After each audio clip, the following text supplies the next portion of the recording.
Hello, fellow binge watchers. So, Netflix just dropped another original this Friday. But before you decide to invest/waste 2 beautiful hours of your life, here is a word of caution.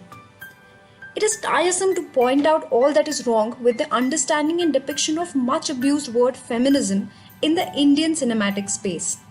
Women who drink, smoke, abuse, and act illogically on their unfulfilled physical desires is a template created by filmmakers to represent the so called modern independent women.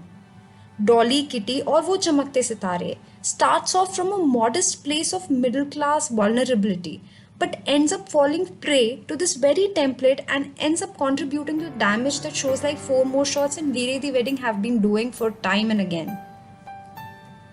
Konkana Sen as Dolly is a working wife, mother of two, making ends meet with a middle class wit in a tiny aspirational life in Greater Noida. Bhumi Pednekar, aka Kajal, aka Kitty, is her small town, big dreams type of cousin from Bihar. These are strong actors jailed in stereotypes and unreal half baked characters. We don't know much about Kajal, but she quits a factory job one day and the very second day she lands a job in a romance selling call center. There is no in between. There are no opportunities for women in big cities apparently. Also, the hostel she stays in is made to look very shady, but then those suspicions are never really cleared later. Dolly, on the other hand, is burdened with all the problems of the society that the writers wanted to address in this one single story. Her husband, her work, her children, her mother, her lover, her relationship with each of them is given an independent complexity. Oh, and I especially want to mention how distracting her floral house is. So, you wanted to make a comment on the taste of lower class middle Noida, but what is this brothel inspired decor? These women are a mess in their personal lives, which is perfectly fine. It is a struggle for most women to call out their simple choices and basic desires. This is the plain truth, which must be addressed.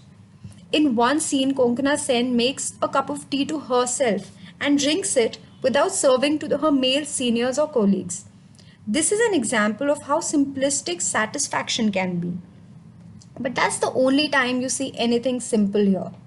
When these women are handed the tools of alcohol abuse, infidelity, etc., and men are demonized in general to justify what women really want, that's where all of it goes wrong. The last we saw of writer-director Alankrita Srivastava was Lipstick Under My Burqa, where she created some beautiful characters to tell unheard stories of women.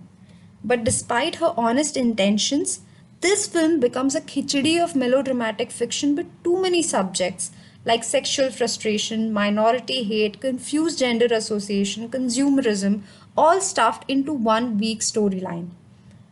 Lost in the ideals of feminism and liberalism, whatever makes its way to the screen is extremely confused and diluted, far from making any sense. Besides the protagonists, we see cameos from a bunch of powerful actors like Vikrant Massey, Amol Parashar, and Amir Bashir. Good or bad, their characters turn out to be more believable for whatever small screen time they get. There is also Neelima Azmi and Kubra Seth who are wasted in very odd appearances. By the time we reach the climax, the narrative goes from convoluted to bizarre. It is disappointing to see such good talent and meaningful intentions go waste into a fog of hazy writing and disconnected storytelling. There are stars here, but with very blurry chamak left in them. Going for 2 out of 5 cuttings for this one.